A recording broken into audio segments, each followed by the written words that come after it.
Damn, son, where'd you find this?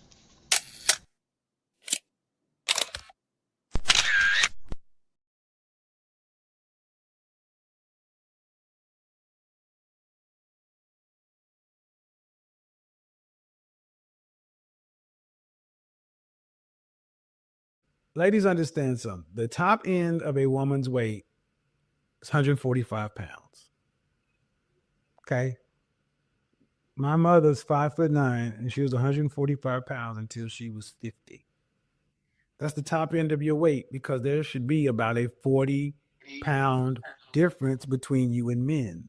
Basically, if the guy is rich, what ends up happening is the lawyer contacts the person and be like, hey, you know, your name gonna be all in the paper, so you might as well just settle out of court. I can recognize talent. Even if I don't agree with the politics, a lot of the politics that was underlying in the show and some of the sentiments he was trying to share, I recognize artistry when an artist is present. Yes, this is the definition of absolutely cooked. We'll never go back and take a look at her bad decision and take accountability for any of that. Because there is powerful people in the industry, somehow there is a different law that applies to them. And I agree with that assessment.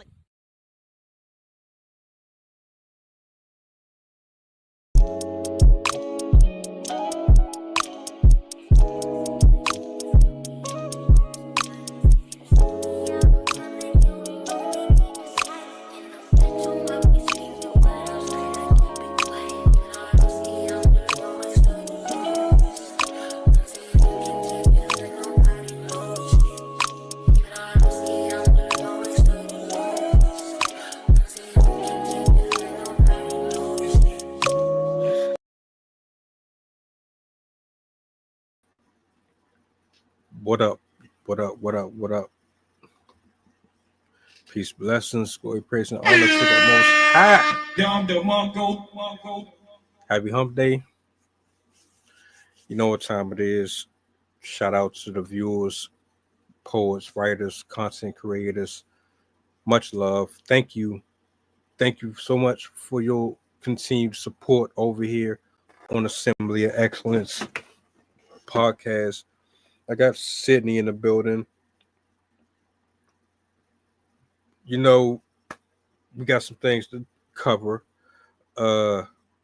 This is the portion of the week where we get into a little more environmental, scientific portions.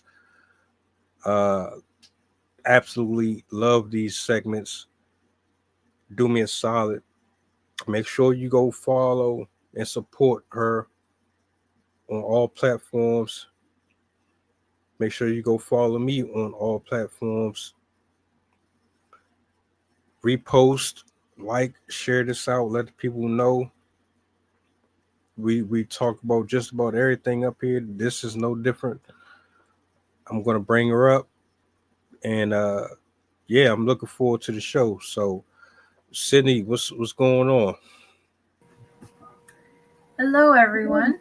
For those of you that haven't seen the show before, my name is Sydney Lindquist. I have my bachelor's degree in psychology and my master's degree in environmental education. I absolutely love science in general. I focus a lot on disaster science, disaster psychology, understanding how people respond to disasters like earthquakes and volcanoes and stuff like that. But I just love understanding the world, so I enjoy being able to come up here and talk about it. So yeah, how are you doing? I'm good. I'm better. A lot better than what I was earlier this weekend. Good. Yeah. And the weather has gotten warmer. It's not as brisk as it was last week. So I'm enjoying that as well. So that's nice. It's been nice and sunny for the last couple days. We had rain last week for probably like 2 of the days, but then it's back to being California sunny. Speaking of, we've spoken about a few things over the past couple of weeks. California was on that list of things. What's going on? I can't remember if I mentioned it on a previous stream, but the fire that we talked about in Moss Landing actually reignited a couple weeks ago. I believe it was towards the end of February that fire restarted. For those of you that aren't familiar with what happened in, I believe it was very early January, a lithium battery plant in Moss Landing, which is near Monterey, and it's between Monterey and Santa Cruz, basically. It caught on fire. They're still, I think, trying to figure out what caused the fire. But lithium burns extremely, extremely hot. It also releases, when you burn batteries, it releases chemicals into the air, into the water, into whatever the particulates land on or land in. It has the high chance of poisoning living creatures. And then it can also turn water acidic with some of the components. So it's a big deal that this fire happened to begin with, but the fact that it keeps the fact that it keeps restarting is a big concern, because obviously as it reignites, it's going to release more chemicals, more particulates into the local area. And that's one of the things they're concerned of. The government has not been really on top of testing and figuring out how to contain it.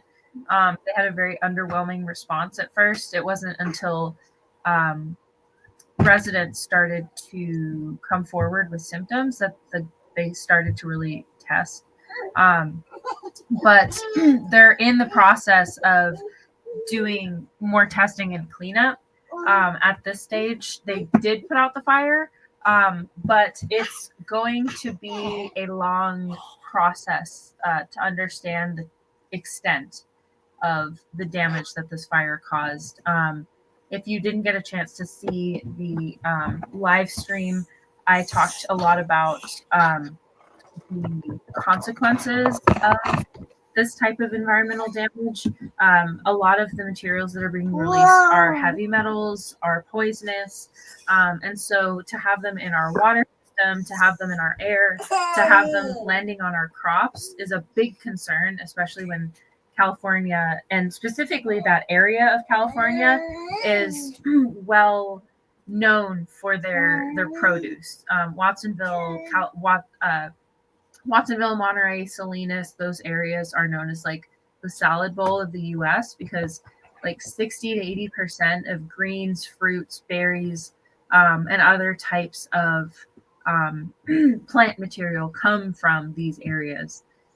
So it's something that I've been keeping tabs on to try and understand the extent of what's happening.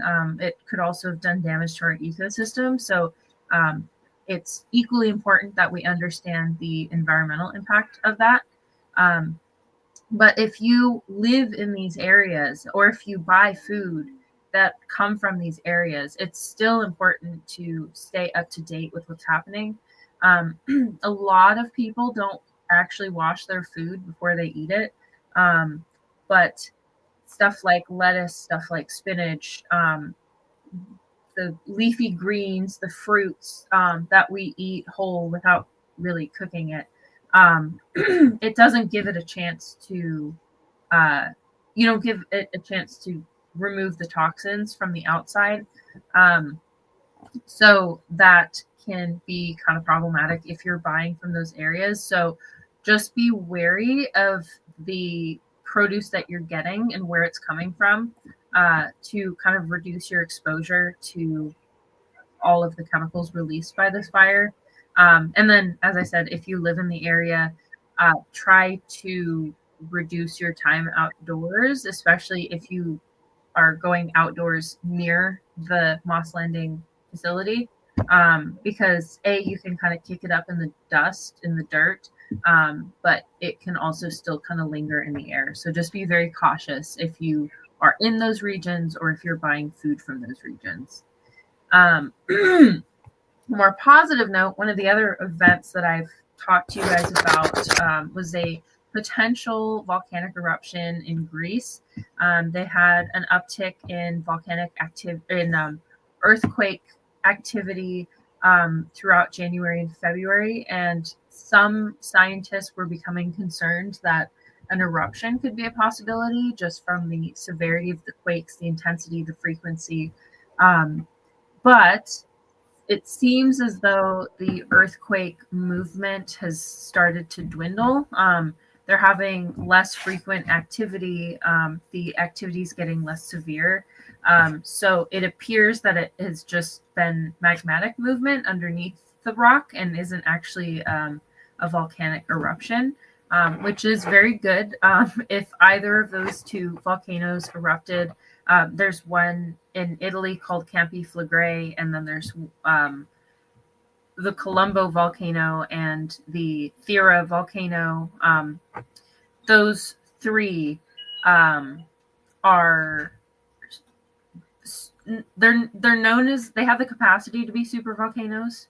They don't always have super volcanic eruptions, but they do have frequent eruptions of fairly large sizes. So that uptick in activity was quite alarming for a bit because some of the scientists did worry that we could have a very large eruption. But it seems like that has kind of dwindled. So another piece of good news there. And then just another update about flying. We've had more plane crashes. I talked about this earlier in the stream, or earlier in the month. There have been, I believe, 3 or 4 more plane crashes since we last covered this. But I won't go too much into it because obviously you can look it up and find the news on your own. But just a reminder that currently we are having some governmental funding issues with our airlines. So do be cautious if you do fly, and be cognizant of what's happening right now. Not only are claims potentially an issue with our administration kind of going lax on people that monitor flights coming in and out, but we also are now seeing issues of people from other countries, or either originally or currently being harassed by our government as well. So do be cautious if you are traveling by airplane, just so you can be safe, because there's a lot going on right now. But other than that, I just wanted to give you guys some updates on some of the kind of ongoing events, just to keep you guys updated and give you an idea of what's happening. A lot of the time I've noticed in the news, they love to cover something until it's no longer exciting. And then once people lose interest in a topic and something else more interesting happens or newer happens, they drop off and stop talking about those events, even though they're still going on.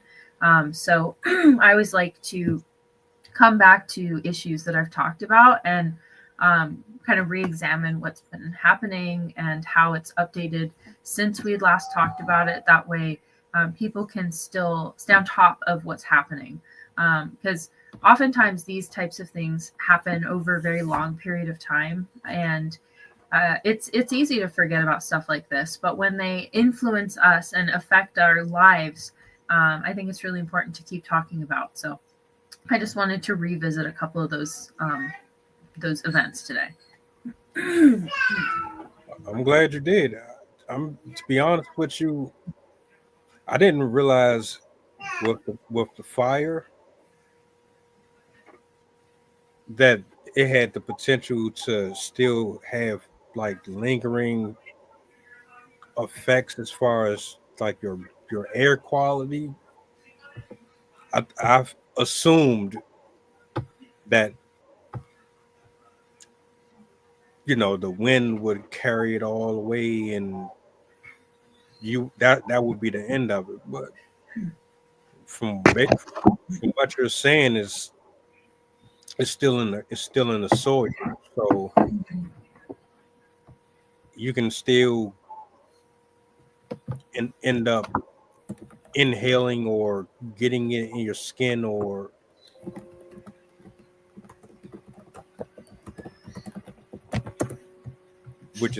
that's a different thing.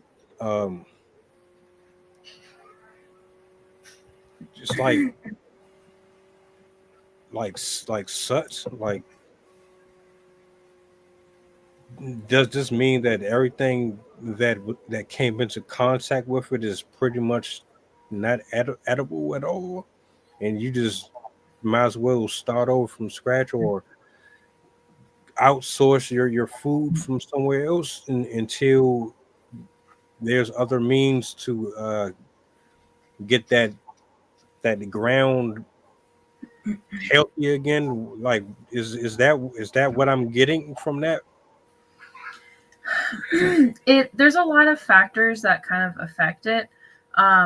The types of things that it lands on will have an impact on how long it's able to last. Something like broccoli will hold on to the particulates more easily than something like a strawberry, just because of its, like, the broccoli has all the little crevices and stuff it can kind of get stuck in, so it's harder to wash it thoroughly. But a lot of the heavy metals, the chemicals that were released in these fires, can also last in the soil for years or possibly even decades. Specifically, heavy metals can last a really long time. And so if it's in the soil, one, it's going to kind of reach into the water system, and then it can also get blown away with the wind. So it typically won't last in the soil as long, but it can still linger in small quantities for quite a while. The other problem too is when it's in the soil and when it's carried by water, it can be a plant can uptake it into the vegetable body. Not all vegetables can do that, because only certain types of vegetables can uptake certain types of vitamins and certain types of chemicals and stuff, because there's a whole complicated process with their vascular system and their all the things that pull in nutrients and pull in all sorts of stuff using their roots into the plant and stuff. So they don't always uptake all of the chemicals. It does vary by plant. But them being in the presence of a lot of these, not pesticides, battery chemicals, does give, there's a chance that somebody could actually consume that from consuming the plant that was in there. So it can take years and decades to clean up certain areas. It really depends on how much of the hazardous smoke and dust and particles and stuff have infiltrated the area. It also depends on how much rain they're getting. It depends on how well the officials are cleaning it up, which I don't have a lot of faith for. So yeah, there's a lot of factors that really affect how concentrated these chemicals will be and how long they're going to persist. But it's still something that you want to keep in mind when you are buying vegetables, because buying produce, because one of the things that happens in general in the food web is biomagnification, where if you are we have a diversity we eat a diversity of foods, and so we have a lot higher capacity of taking in toxins because we're consuming the flesh of other animals, the flesh of plants, and so anything that they've taken into them will get taken into ourselves. And so predators typically are the top when it comes to contamination, because if you have a tiny little fish, there's not much they can pull into their body, but something that eats 100 of these fish is going to have a lot more of the toxins in their body because of the concentration of what they're eating. If that makes sense.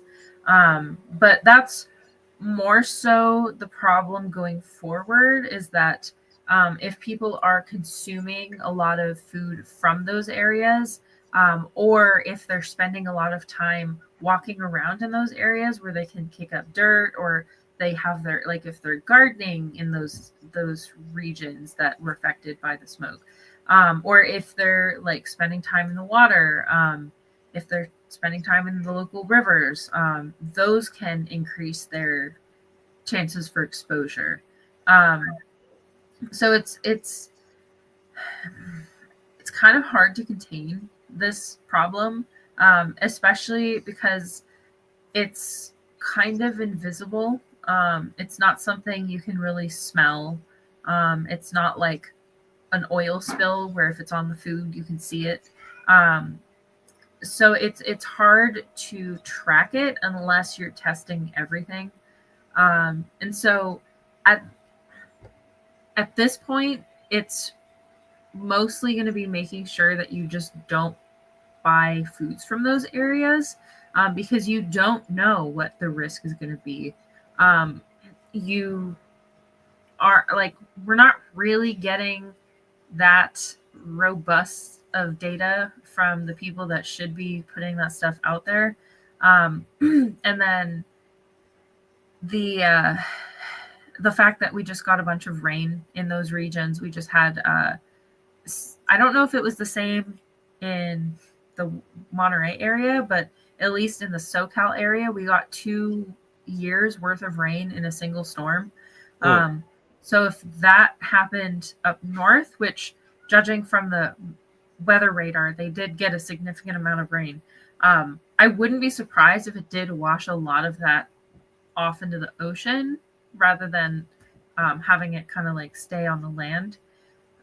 But it's still not really like, I still pay attention to where my food's coming from, because I still have that in the back of my mind where it's kind of a low risk, the chance of you getting like very sick from eating fruits and vegetables that come from there. If you don't eat them all that often, it's a pretty low risk, but I still don't really want to test it out. So I've still been trying to find all my foods from other locations that aren't near those areas. It's I like, don't know if that answered your question.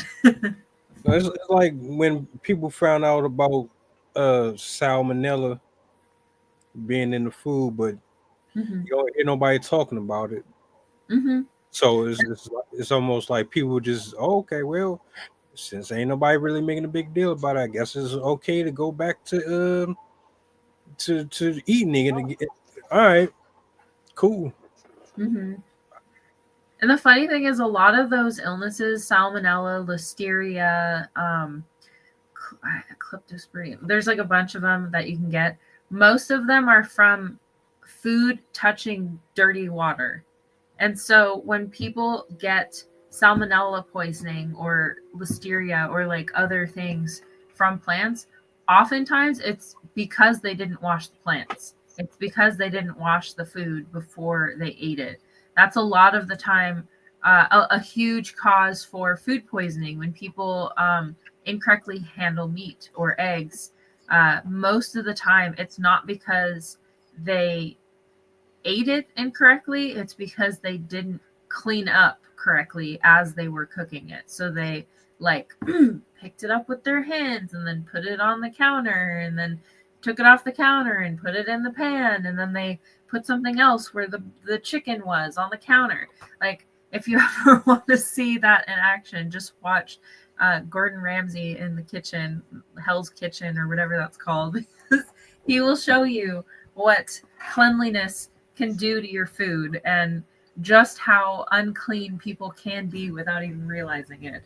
So I know mishandling food is a huge source of food poisoning. Even though everyone thinks it's like, oh, it was just outside, so it's dirty, and that's why I got it. I'm like, no, it's just because you didn't actually clean it. Right, right.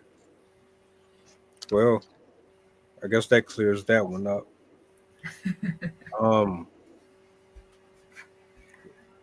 The other one, the one about the volcano. Mhm.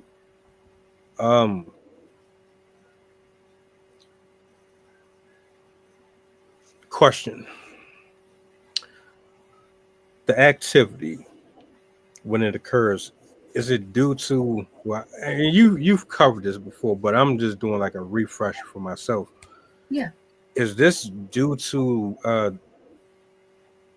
tectonic plates kind of shifting at certain periods of time, and is triggering other events to happen because of it? So in this case, at least with Colombo and the Thera volcano. Why am I blanking on the name right now? Thera is the name of the original volcano before Santorini. The volcano at Santorini and Colombo are basically next to each other. Santorini's the island, and then Colombo is a submarine underwater volcano that's like just off the coast of Santorini. And so the earthquakes were happening basically from island to the undersea mound. And the general consensus right now is that so when there's earthquakes, it's typically one of three things when it's naturally caused, at least. There's volcanic, there's magmatic, and there's tectonic. Obviously, volcanic, the volcano's erupting, so you have magma breaking through the rock, pushing through the surface to find an opening so it can release the pressure. Kind of like when you have a pimple, except on a giant earth scale. It's trying to find its way out and release the pressure, because if you imagine, like, lava is extremely hot, there's a lot of movement, stuff coming up from the bottom and everything, so there can be a lot of pressure and it'll break through the surface. Then there's magmatic, which is different than volcanic because it doesn't end in eruption. Magmatic movement would be the volcano is going underground and trying to find a pathway through a tunnel, or through maybe it's going like up and coming back down. There's a lot of reasons why magma might shift around, but when it does, especially when it's close to the surface, it will cause earthquakes. This fact still blows my mind, but a lot of people forget that the Earth's crust is only about 10 to 15 miles thick, which is pretty thin when you think about how giant our Earth is. But in general, in terms of how big the Earth is, it doesn't take that much magma to start moving the plate boundaries. So if it's close enough to the surface, you can definitely get earthquakes. And then the tectonic earthquakes, those are the ones that are basically associated just with fault lines. So the San Francisco earthquake, the Cascadia earthquake in Washington, the 2011 earthquake in Japan, all of these were just based on the fault lines moving. There's a couple different types of fault lines. There's the most common one is the strike slip that everyone knows. I won't go into the subtypes because there are like subtypes, because some, like, they go up and down, or they go left and right, or they go like under. But generally there's strike slip. There is a lateral fault, which it like drops it. It like will go up and down basically. Those ones are the ones that you associate with like after the earthquake happens, you have like 10 feet drops in the land and the roads up here and then the other part of the roads down there. And then there are subduction faults, and those are the ones that basically create Earth continents, that create the what is it called? Like the movement of the continents, continental drift and stuff like that. Because some of the plates will eventually run into each other, and two things will happen when plates run into each other. Either one, they're going to push against each other and start to form mountains, which is often why you see earthquakes happening around mountains a lot, or they'll dive under each other. The most dangerous fault lines are the ones that dive under each other, because earthquakes are generated by the distance that ruptures. So, for example, the San Andreas Fault is limited by the fact that it's only 800 miles, and so it could only produce about an 8.7 or so earthquake. Whereas the one in Japan, that one was a 9.0 or 9.2 sized earthquake, because it was this type of fault line. And so the earthquake happened kind of like underneath the land.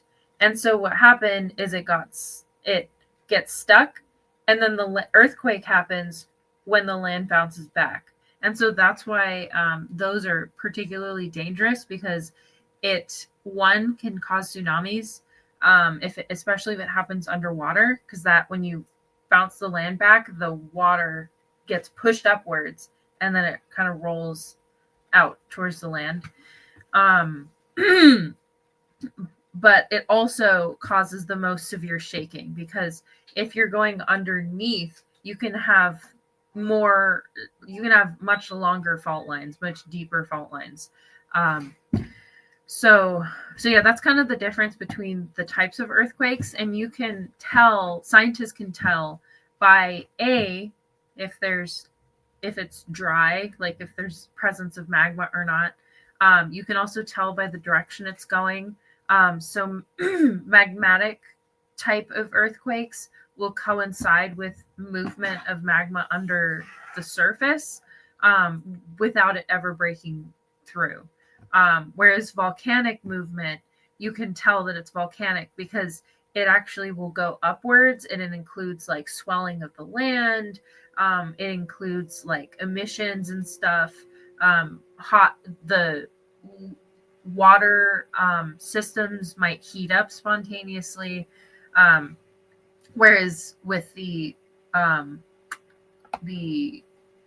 magmatic, it might not have all those changes on land. It'll just be like earthquakes and shaking and movement and stuff like that, without having all of the like emissions and stuff like that. It still can happen, but it's not as common, because usually the magma is not going to be as close to the surface as it is when it's approaching an eruption. And then obviously earthquakes, they can happen near volcanic eruptions without there being any volcanic activity. And you can also have earthquakes that trigger volcanic activity without it being volcanic in nature. But yeah, you can tell that the volcano or the earthquakes happening near Santorini and Colombo were likely magmatic, because obviously none of the volcanoes erupted, and it has started to slow down, which is a good indication that it was likely just magmatic, because it's not continuing into an eruption. Because usually when you have an eruption, you might have a lull in between activity, but the earthquakes will get increasingly worse and worse until the volcano finally erupts. So luckily, it seems for now that this whole earthquake sequence was just movement under the surface and wasn't actually triggering anything. My very first earthquake was actually in the DMV around. Yeah, I spoke about that same one. We definitely talking about the same one. Man, you was here when that happened too, Hungry. Yeah, yeah. I stepped out on the front porch and the houses were literally doing the wave.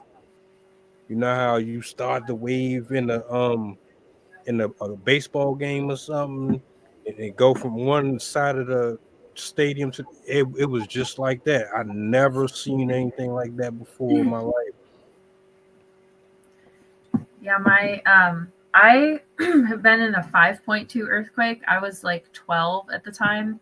And it was funny because I've always been interested in natural disasters. I've always been like even when I was like 6, 7, I was watching earthquake videos and documentaries and stuff like that. I, I got mad at myself because I freaked out. I cried during the earthquake because I thought like the house was going to fall over. And I was mad at myself for being like, you know better. You know earthquakes. Why would you be upset? You know that this wasn't big enough to knock down your house. Why did you cry? You're such a baby. And I was disappointed in myself for not enjoying my first earthquake. Meanwhile, my parents both went through the Loma Prieta in 1989. They were in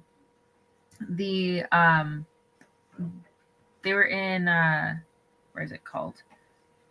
Oh my god! It's kind of in an area where it's built on landfill, in the Bay Area of California. And for those of you that don't know the effect of landfill, but landfill kind of acts like water when an earthquake wave goes through because of its like how loosely packed it is in comparison to stuff like bedrock and dirt. And so when an earthquake goes through those areas, it actually creates like giant ripples as if it's like actual liquid. And my mom was in a building that was on a landfill. And when she went out to the car, this earthquake was a 7.9. When she went out to the car, to the parking lot, the cars were literally like bouncing up and down in the parking lot, like being thrown up in the air by like these waves of concrete that were like, it literally looked like an ocean to her. And when she tried to go outside too, the force of the shaking kept the door from opening. And so people started freaking out because they couldn't open the door because it like got stuck due to the earthquake. She got very lucky. She was safe. My dad was safe.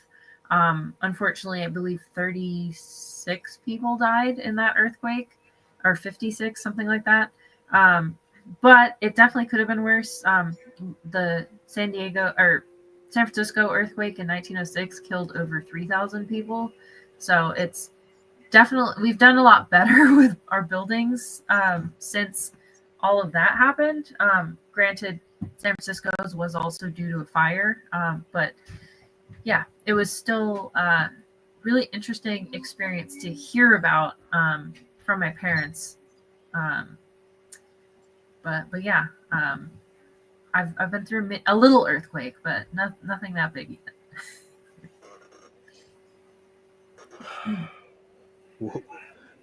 Random question.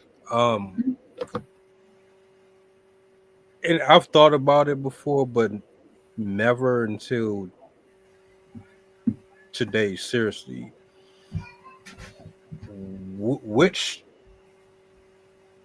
element, in your opinion, has caused the most destruction?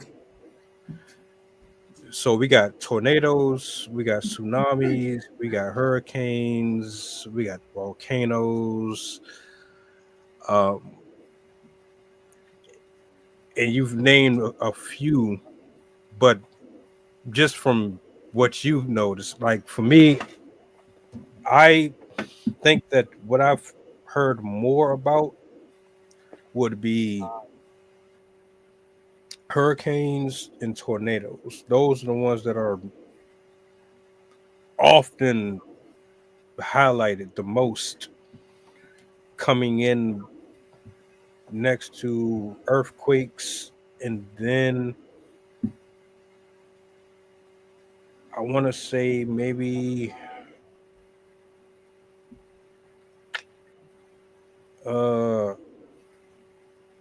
eruptions. Which ones do you seem to historically cause the most damage? It's a good question. Let's see. I would probably say I kind of have a mixed answer on this one, because the most destructive, deadly events in history, not including meteor strikes, tsunamis and volcanoes are kind of up there in terms of the amount of damage, and it's a tiny bit hard for me to separate, since volcanoes can cause tsunamis themselves, and some of the volcanic eruptions that were deadly were because of the tsunamis. But I'd probably have to say tsunamis would be first for me in terms of the most deadly and damaging, which I know a lot of people wouldn't agree with, because like there have been volcanoes and earthquakes that have killed, and hurricanes that have killed far more people. But for me, tsunamis are kind of one of the inescapable ones, where if you are faced with a tsunami, there's very little that you can do to get out of the situation besides climbing up a mountain or something, like climbing up something high. It would be a lot harder to survive being actually in a tsunami. Whereas like earthquakes, the only reason earthquakes are fundamentally dangerous is because of the places that we build. The homes and infrastructure that we've created are the things that make earthquakes deadly and dangerous. Are like literally the reason why the San Francisco earthquake was so dangerous was because none of the houses were built to survive that type of shaking, and most of the houses were made out of wood, and so as soon as you combine that with fire and wind, it destroyed half the city. The majority of the damage was from the fire, not the earthquake. Also, like Japan is a really good example. They've been hit with some really major earthquakes, but they have all not completely perfected, but they've gotten very close to perfecting earthquake building. There's some amazing videos of people being in skyscrapers during a 9.0 earthquake, and you can see the whole skyscraper moving back and forth by like feet. But everything inside stays fine because of the way that they built the building. It was made to sway with the earthquake. So I would definitely put that a little bit under tsunami. Tornadoes, I would probably put them as third. Like I would say probably like tsunami and then volcano, tornado. Because with tornadoes, while hurricanes are more broad, are larger, they cover more land, tornadoes are far, far more dangerous. The winds inside a tornado, the starting wind of let me just get this right. Like the max speed for a hurricane is like the base speed for a tornado. Tornadoes the highest recorded wind speed was like 400 miles an hour in a tornado. And after, I believe, like 350 miles an hour or something like that, very, very few things can actually withstand that speed. There's some absolutely incredible photos of tornado damage, of literally planks of wood being driven through a tree, or a chopstick being driven through the wall of a house, or like a bendable, like a plastic straw literally going straight through a palm tree. Like there's some incredibly crazy things that tornadoes can do. And if you are going for like the worst of the worst, like category 5 hurricane versus a F5 tornado, I would still say the tornado was worse, because if your house is struck by an F5 tornado, there's very, very slim chance that you'll survive. There's only so much a human can withstand, and tornadoes are enough to, like, it can literally suck the breath out of your lungs. I've heard people that have miraculously survived tornadoes explain that they could not breathe when the tornado went over their area, because it literally pulled the oxygen out of the room. So I would definitely say that tornadoes are quite high up on the list. Also, the reason I put volcanoes is too because of the environmental impact it can have. The fact that multiple volcanic eruptions in human history have caused mass die-offs of people just because of the climactic effects, and then the fact that they can also cause tsunamis. So I'd definitely put that one second. Tornadoes would be third. I'd probably put hurricanes fourth, because in comparison to earthquakes, as I said, the earthquakes you can do stuff for. If you can retrofit building, like if you were in the middle of a field in the middle of nowhere and there was an earthquake, you would be fine. You'd probably get thrown around a bunch, but you could survive very easily out in the open, as long as like no trees fell on you or something like that.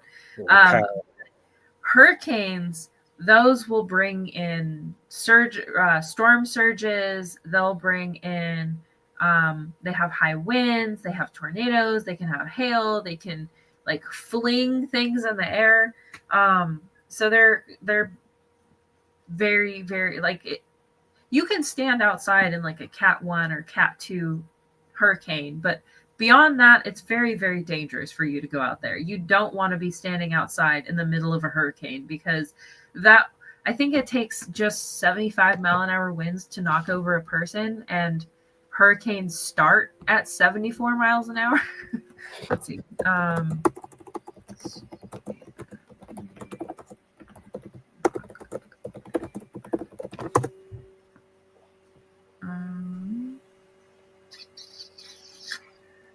For a person who weighs 100 pounds, it would take, where is it? 164-mile-an-hour winds. So you would basically get knocked over before it even reaches hurricane status. So definitely would not want to be outside during hurricane. Not to mention, as I said, it's going to be blowing things all over the place. So you're going to be getting hit by whatever the hurricane ran into. So shards of a tree, if it blew apart a house, if it's carrying a boat, like anything that is in the vicinity is going to get thrown about. So yeah, I definitely put a hurricane above earthquake, because it would be much harder to escape a hurricane even if you did have proper housing. And even if you do have proper housing, that doesn't guarantee that you'll kind of come out unscathed, because unfortunately Mother Nature is quite fickle, and if she decides that she's going to take your house, she will take your house. Another one I'll throw in there too, it kind of goes with some of the other ones. Like it would be it could be categorized with hurricanes and stuff like that, but floods, I would put floods up there with tsunamis. Even though they're kind of the same thing, I would still put tsunamis over floods, because tsunami waves can be quite massive, and they also can go very far inland. They can be very hard to escape. But yeah, floods can be, in general, water is not something you want to try and mess with. It only takes 6 inches of water to push a car. It only takes 10 inches of water to knock somebody off their feet. Or I think it's the other way around. 6 inches to knock somebody off their feet, 10 inches to move a car. And flooding, like tsunamis, can happen instantaneously without warning, especially if it's coming from above, if it's washing down a mountain, stuff like that. So yeah, I would definitely put floods up there with tsunami in terms of the worst ones. And then what am I forgetting? Tornadoes, earthquakes. I don't know if this would qualify as a natural disaster, but I also would not want to experience like a true plague, like a true pandemic, like they did in the like the Black Plague and stuff like that. I don't know if this would be considered a natural disaster, but I'd definitely put that on the list as something that I would not want to experience. Yeah.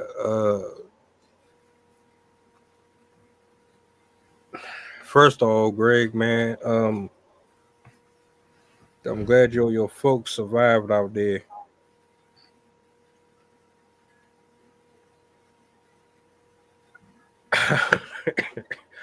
I'm trying to think. 400-mile winds, 74-mile winds. I don't. If I was forced to pick, well, technically you can't really pick. Whatever's going to come is going to come. But like, if there was going to be one, I would rather deal with the flood than to try to deal with an earthquake. I mean, I'm only thinking about because of where I'm located, because you can't really choose what disaster come. They kind of just retrofitted to certain areas. Like, I don't think we're going to get hurricanes, or like the river is just going to rise up 200, 300 feet, and then just, I don't see that happening. But the possibilities of an earthquake, I remember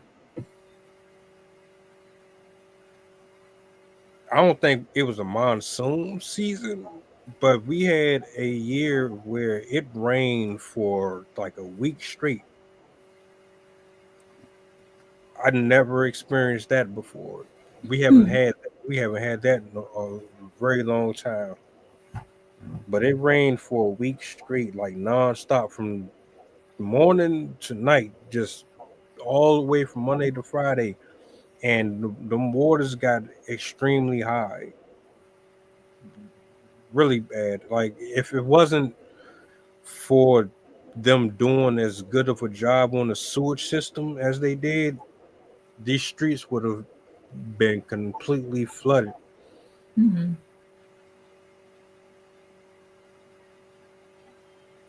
Now with volcanoes, if I was living somewhere where that was a situation, I mean, you can kind of get away from those, I think. Mhm. Uh, And they but give you more got, warning signs. huh? And they give more warning signs. Yeah, I mean, as long as you know, right? Yeah. Give me give me a heads up so I can go ahead and get out. Like I'm not gonna pack up a million things. Like once I know what's happening, I'm out because Yeah. your life is not worth that Nintendo or whatever. I'm cool. But you can outrun magma. You're not outrunning that smoke and all of the The pyroclastic flow. yeah. Yeah. I'm not even trying to inhale any of that. Hmm. I remember you were saying that that can kill you by Mhm. itself. So yeah, as far as like the plague and I mean COVID had people in the house for months and it killed a lot of people. I still believe it's still out, Hmm. mutated, but it's not really getting spoke about as much. Hmm. Yeah, it definitely is not. Hey, Greg, I was asking Sydney about that.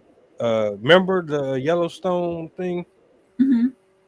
Uh, the whole super volcanoes and all right. Let me ask you. Let me ask y'all this then.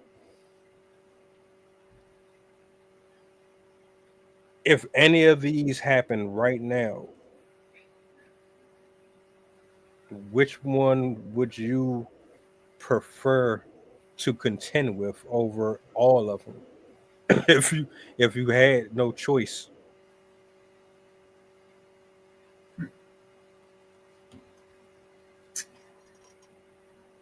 Probably a tornado, but that's surely because of my own interest in disasters and stuff. I've always wanted to see what a tornado looks like. Although, if the question was changed to which one would I rather impact my house, I would definitely not say tornado. Because I don't have faith that a tornado would leave this house unscathed. So I definitely wouldn't want my house to meet a tornado, but I think it would be pretty cool to see one.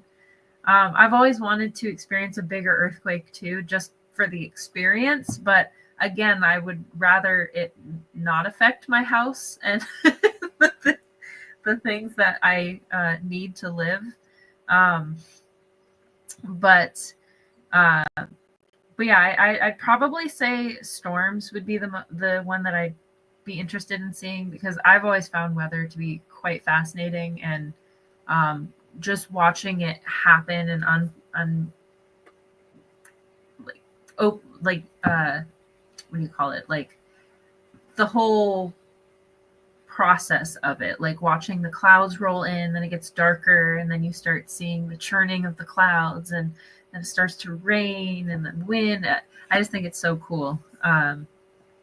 So yeah, I would definitely say a storm. What about you? Uh, yeah, this is definitely going to be something involving rain. Um, side little side note. I thought it would be cool to storm chase, like Mm-hmm. chase tornadoes. I oddly found that to be interesting to a certain extent. Only because I like nature. I just like nature. I'd probably do it one time and never do it again. Just to say I did it. But I keep thinking about Twister. Mm-hmm. And the dude thought he knew what he was talking about. But my man was like, nah, the clouds are going east.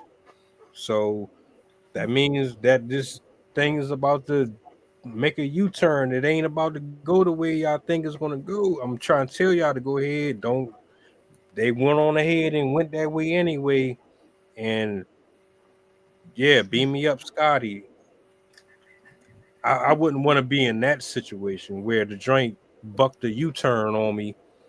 I'm trying to stay as far away, but it's coming right back to me. And like, yeah, so. But I think it would be dope. Yeah. Which one do you think is worse, fire or flood? Definitely fire. Yeah. But see, the thing is, I'm a horrible swimmer, so you know that probably wouldn't fare too well for me.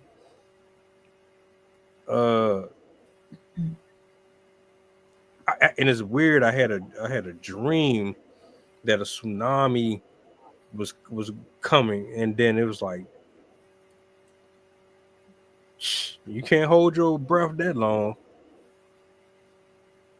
I don't care how good, like. So I'm still going to take my chances with the water. At least I can try to climb somewhere high.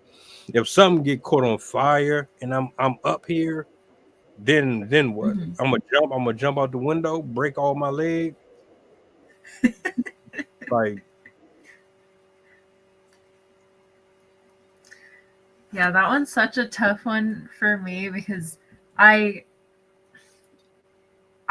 want to say that I prefer flood, but all the stuff that a flood would bring, because a lot of people think like, oh yeah, it's just water, it runs in and runs out and washes everything away. But it also like it brings in mud, it brings in dirt, it brings in chemicals, it brings in stuff from everyone else's houses. So you have like literal trash just like built up at in your first story of your house because of everything that came in with the water. And then the water can like literally scrape the ground bare and like destroy all of the utilities and like flood and stay there for a while. So water can have a really destructive, and like the other thing, when I was doing research on the flooding in from Hurricane Helene up in the Virginias and Tennessee and those other states that got affected, they're saying that everything, if it even touches the air that the water has been, like if the water is on the ground or whatever and there's like stuff on shelves and stuff, if it's exposed to the air, it still has to be thrown away because all the microbes and mold and all the stuff that's like in the water will get on the stuff if it's even like exposed to the air. And so even if like they didn't loot, like even if the water didn't touch everything in their house, they still had to throw everything in their house away because it still like touched the air. And I'm like, that would really suck. Like I would much rather come back to my house and have it completely burned and gone. That way I can't tell what's there anymore, rather than coming back and everything looks fine, but they still tell me I have to throw it away anyways because it's all contaminated. I'm like, I feel like, I mean, obviously I wouldn't want my house to burn down. That would be, I had a friend whose house burned down and that always like scarred me. But I don't know if I'd want to also have my house fill up with water either. It's always been hard for me to pick between the two of like which one would be worse, because I've always like I track wildfires. I think they're really cool from a distance, but I don't think I'd ever want to be near one, especially if it was my property that was near one. But yeah, I don't know which one would be worse of the two. It's interesting because what I'm gathering here is you're in the house and there's a fire while you're in the house versus you're in the house and then there's a huge wave of water coming about to hit everything, but you don't really know the severity of the fire. It would have to be equal to that wave coming, because you only have but so much time to either get down outside the house. You could be upstairs, and the fires it started downstairs and is basically going up, and you have to figure out how you. So it's like, all right, well, what do you do? I have enough space to jump out the window here. I might hurt myself. I'm not gonna, like, from this distance. The most I do is probably twist my ankle, maybe dislocate it, maybe. With that wave though, like you said, there's debris, there's cars, there's windows, doors, stoves, and all types of miscellaneous stuff coming at you at once.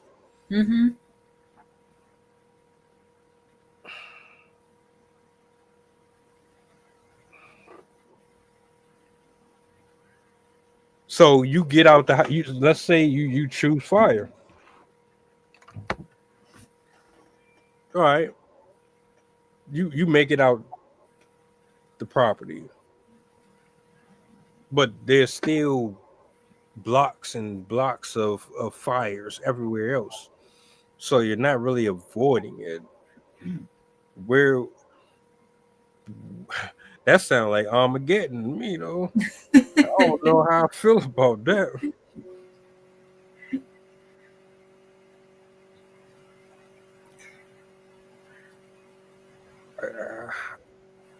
I don't know. I don't know. For whatever reason, I'm just comfortable with water. I just like being by water. But I would hate to drown. That's what a lot of people said in the documentaries that I've watched on wildfires, where they basically said the people that got surprised by it, where they woke up in the morning and there's literally like flames out their window. All of them said that, like, it felt like hell on earth. Like, it literally, I thought that I was dead and woke up in hell. And people were just, I mean, I can't even imagine how shocking that would be to, like, calmly one day wake up from your dream and you're like, oh yeah, nice, it's Sunday. You look out the window and just everything's on fire. Like, what do I do with this information? If it would feel like I'm about to be in a movie, and I need to go ahead and create me like some body armor. I watch too much zombie apocalypse. I watch too much of that stuff, like 2012, all that. I'd be really into that. Like, I would probably get a weird little thrill out of it. We should do an episode once of us rating our favorite disaster movies. I know, right? And speaking of which, since I know we at that portion of the stream where we close out, I typed in top 5 natural disasters, and I just so happened to have a few of them here that I wanted to share with you guys. And I will read them in the order. I might not be able to pronounce the names, but I'm gonna give it a try.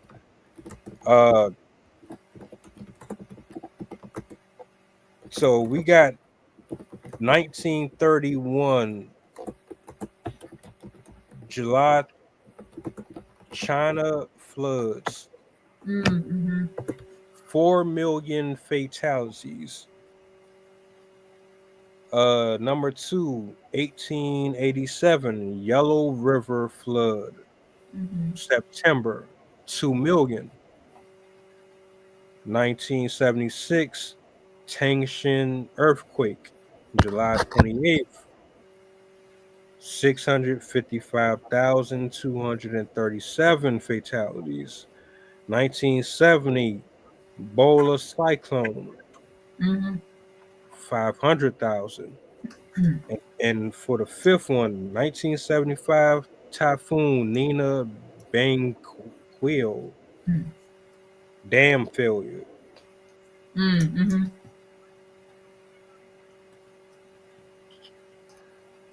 That's what they have documented here. Now, I know there's more.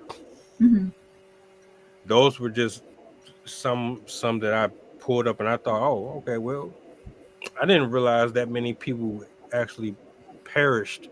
And this first one from 1931 to 4 million people. Yeah. China had it bad, huh? Yes, they not only do they have their geography sets them up for flooding, because they basically are just a large a bunch of mountains and then a lot of floodplains around the mountains. Like their whole country is basically just like mountains, floodplains, and rivers, and I think like marshes and stuff like that. So they're a very wet country.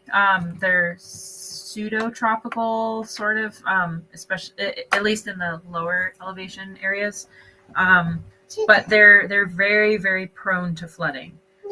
So they've had some pretty nasty floods that I've heard of. And I think that one flood that you mentioned, the one in 1937, I think it was also dangerous. I think it was also deadly because of food shortages and illness as a result. But it also was because it took them by surprise. It happened basically it happened because it rained substantially, and then there was a levee break, and so they had flooding from that, and a large proportion of them drowned, and then a smaller subset of the people that died from illnesses as a result of the water itself. Mother Nature ain't no joke.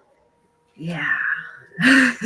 And people forget how big disasters can be, because we've been fairly lucky in the last 2 centuries, and we've avoided having major disasters. The last very, very large eruption we had was in 1815, so well out of our memory. The largest earthquake we've ever had was in the 60s, I believe, in South America, and then there's one in Chile, and so that one's kind of out of our memory. The floods, we've had some pretty bad floods, but I don't know. Floods don't get talked about very much in the news, I've noticed. Like, usually people like to talk about hurricanes and earthquakes and stuff, but floods don't always get talked about. At least I don't hear very much about other countries in our country, but that just could be other factors. But yeah, floods are quite deadly. I'm pretty sure they make up most of the deadliest disasters we've ever had. I know hurricanes and floods tend to be some of the most deadly, whereas volcanoes and earthquakes are ranked a bit lower.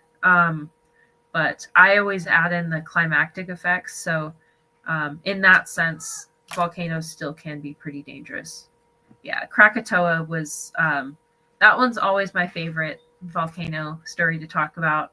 That one was in 1893, and that was the loudest eruption. It was the loudest sound ever recorded, but it caused climactic effects for a couple years. The one in 1815 that I mentioned was Tambora, and that one was the largest eruption we've had in human history since the Toba eruption, I believe, which was 14,000 years ago, 12,000 years ago. It was when we were still cavemen. But yeah, there's some pretty gnarly disasters out there. And unfortunately, the disasters with high death counts usually are in third world countries, unfortunately. Not only do they not have the resources, but their infrastructure isn't as good. And so they're more prone to death and disease during and after a event. So unfortunately, that's why China and places like Indonesia, Taiwan, Vietnam, like they tend to have more severe impacts as a result of their disasters. But there are still modern countries and stuff that can still have those disasters. So you just have to hope that Mother Nature doesn't put you in her sights. Yeah, real talk. Man, this was fun. Mm-hmm. This is fun. I agree. I hope y'all enjoyed yourself, man. We definitely got to spin back on the disaster movies, though. It's been a while since I did one of these lists, so that'll be cool. I appreciate you for breaking down a lot of this to me and the audience, because there was a lot of things that I wasn't even considering. I never even made up a list. It was just me thinking about it. But yeah, shout outs to you, shout outs to Greg and everybody who pulled up. Thank you. I hope you guys enjoyed the rest of your evening. Me and Jason will be back tomorrow. I believe Mike will be pulling up. Do me a solid. If you enjoyed these streams, man, like, share, subscribe to the channel, repost, let the people know we here. Make sure you go follow Miss Sydney, and see y'all tomorrow, Lord willing. All right. See you guys Friday.